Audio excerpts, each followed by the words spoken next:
Halo Digiters, balik lagi sama saya Arya, dan ini adalah Huawei Band 10 dan Xiaomi Smart Band 10. Tahu gak sih, ada satu hal yang kadang tuh dia lebih nyakitin daripada sebuah kegagalan. Ya, jebakan zona nyaman. Sebuah jebakan yang kadang bikin kita tuh jadi malas inovasi, berhenti nyobain hal-hal baru. Karena ya apa yang ada sekarang itu terlalu nikmat lah buat diubah. Dan kayaknya kalimat ini tuh pas banget buat ngegambarin dua smart band yang paling konsisten rilis setiap tahunnya. Apalagi kalau bukan Huawei Band 10 dan Xiaomi Smart Band 10.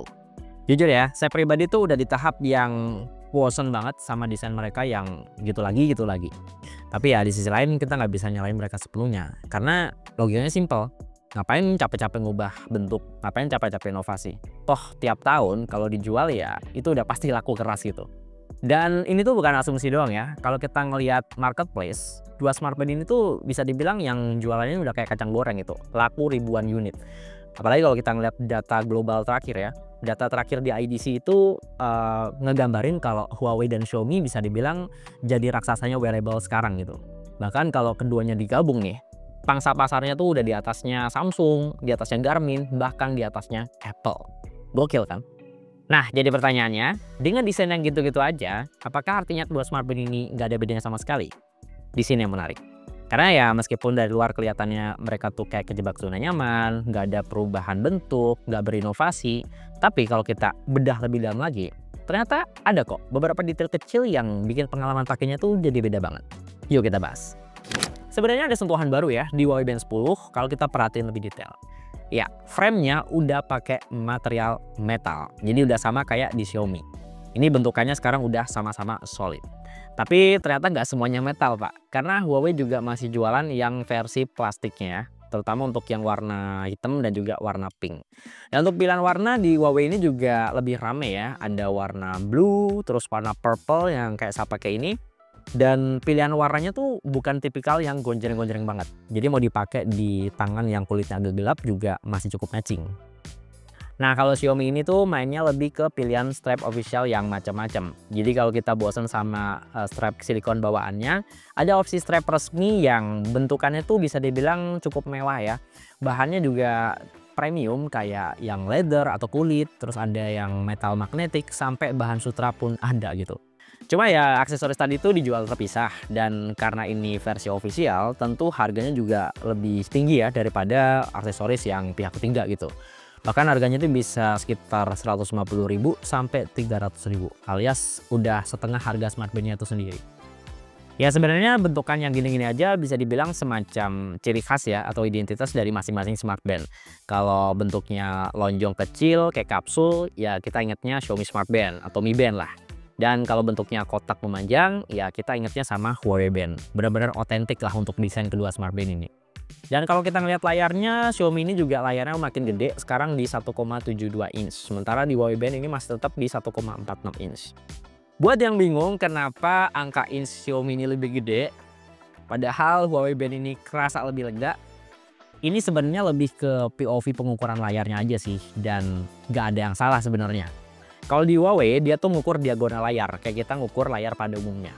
Nah sementara di Xiaomi ini karena bentuknya nggak ngotak, jadi cara ngukur layarnya itu dari ujung atas ke ujung bawah. Tapi saya punya satu pesan nih buat Xiaomi. Tolong balikin tombol power fisik di smart bandnya lagi. Ini awalnya saya sebenarnya nggak gitu masalah ya, nggak ada tombol fisik di sini. Karena ya semuanya kan bisa lewat kontrol sentuh gitu, nggak ada masalah gitu. Tapi pada satu kejadian, dimana saya waktu itu nggak sengaja matiin smart bandnya, dan satu-satunya opsi buat nyalain lagi ini smart band itu ya harus colok pakai kabel charger gitu. Gak bisa dipencet-pencet karena emang gak ada tombolnya sama sekali. Terus gak ada tombol fisik di sini juga agak ngerepotin ya kalau kita lagi masuk ke menu yang cukup dalam gitu ya. Dan kalau kita mau balik ke home screen, kita mesti swipe terus sampai masuk ke tampilan awal. Masalah kayak gini nggak saya alamin pas nyobain Huawei Band 10 ya, dimana tombol powernya ini berfungsi dengan cukup baik. Ya sebenarnya kalau ngomongin soal desain, ini balik sama selera masing-masing. Tapi kalau buat saya pribadi, jujur aja nih, saya lebih suka sama desain ngotak yang ada di Huawei Band 10. Karena desain ngotak ini tuh lebih enak aja gitu buat baca notif ya. Barisnya lebih banyak, terus ngeliat data-data kesehatan juga kayak lebih proper ya.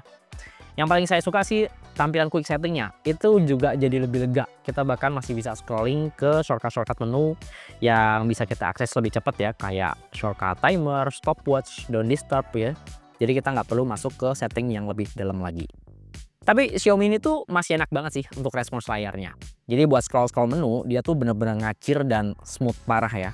Dan ini udah pakai layar 60 Hz. Mungkin angka segini kelihatan B aja gitu ya buat layar HP, tapi kalau buat layar Smart Band ini hitungannya masih cukup mewah. Karena ya rata-rata Smart Band bahkan smartwatch itu masih ada yang di bawah 60 Hz termasuk di Huawei Band 10.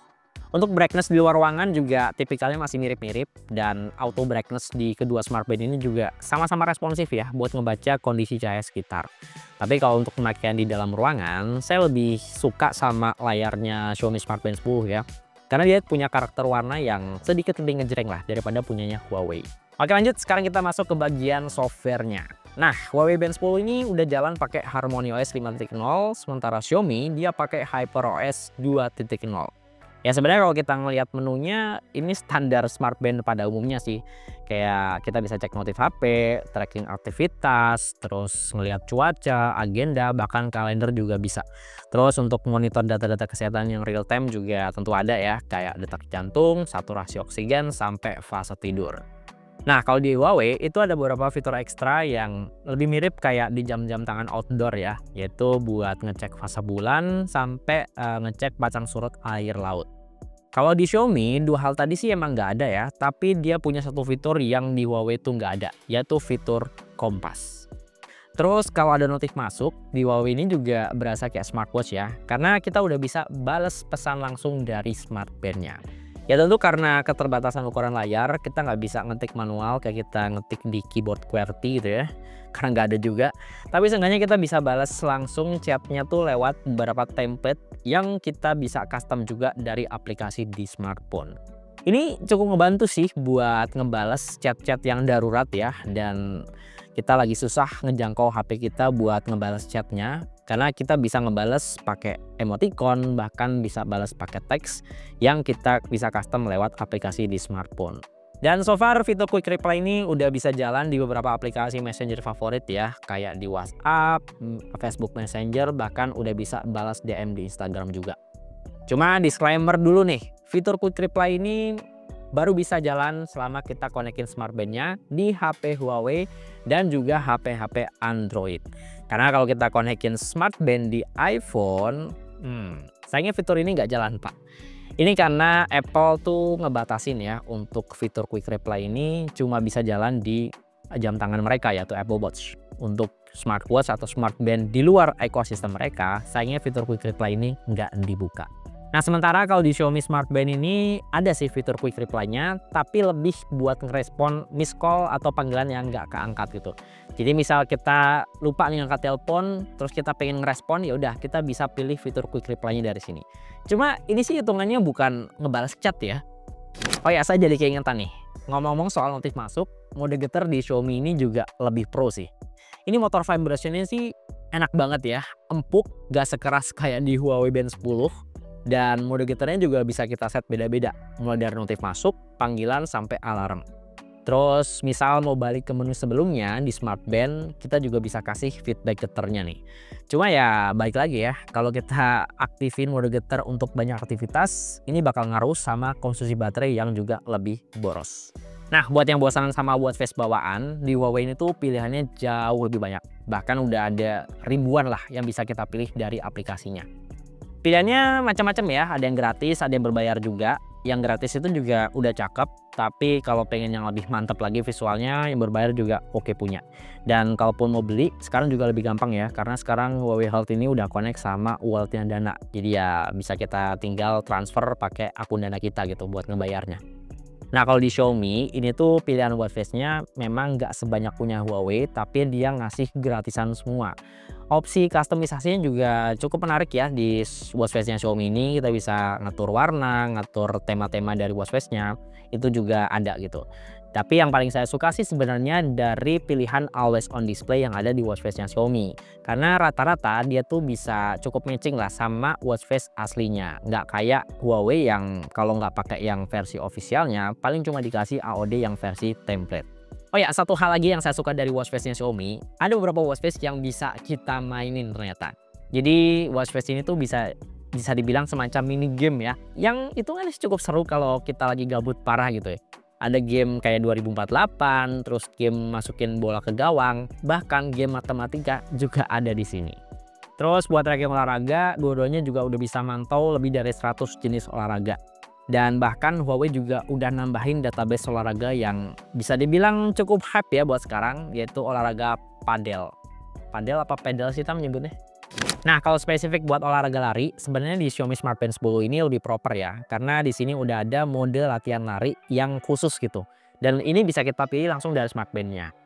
Ini cocok sih, terutama buat kita-kita yang pengen nyiapin diri atau pengen ngejar target ikut event lari tahunan yang sekarang tuh udah banyak banget ya. Kita bisa belajar mulai dari yang kecil-kecil dulu, dari yang jaraknya 5K, terus 10K, half marathon sampai full marathon. Kalau di Huawei ini sebenarnya ada juga fitur serupa, cuma kita tuh harus ngaksesnya dari aplikasi di smartphone, jadi nggak bisa langsung dari Smart Band-nya. Tapi ya sayangnya sampai model terbaru sekalipun Huawei dan Xiaomi itu kayaknya masih belum ikhlas ya buat ngasih fitur GPS di Smart Band mereka. Jadi kalau kita mau pakai buat tracking lari atau sepedaan, ya mau nggak mau kita bawa HP. Karena dua Smart Band itu bener-bener ngandelin koneksi GPS yang ada di HP.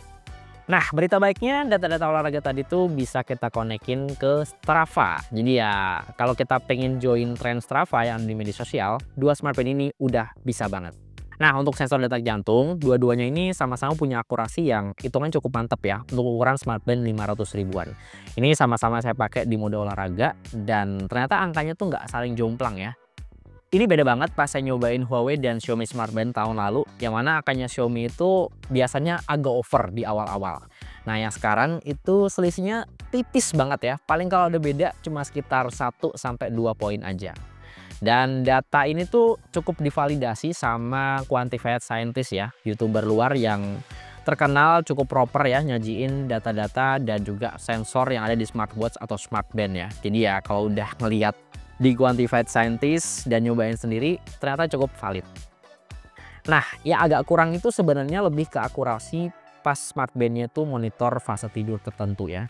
Karena baik Huawei Band 10 dan Xiaomi Smart Band 10 ini kadang masih suka salah gitu ngedeteksi fase-fase tidur tertentu. Mulai dari tidur ringan, terus mode REM, sampai tidur yang benar-benar lelap atau deep sleep. Tapi ya kalau cuma pengen sekedar tahu semalam udah tidur jam berapa, ya dua Smart Band ini udah cukup banget sih. Oh ya, ngomong-ngomong soal monitor tidur, di Huawei ini ada satu fitur yang cukup underrated ya, yang mana dia bisa ngedeteksi aritmia atau irama detak jantung yang nggak normal. Dan fitur ini tuh bakal otomatis ngedeteksi pas kita lagi istirahat atau lagi tidur.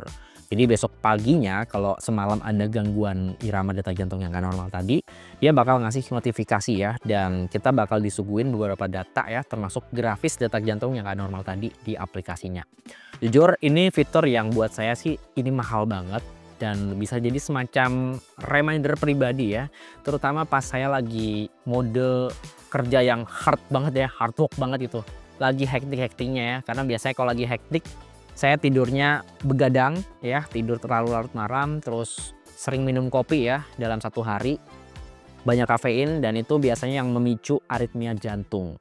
Jadi ya kalau udah ada angka itu terus-terusan nongol di notif, ya seenggaknya jadi cerminan lah supaya saya bisa lebih ngejaga waktu tidur dan lebih bisa ngurangin kafein.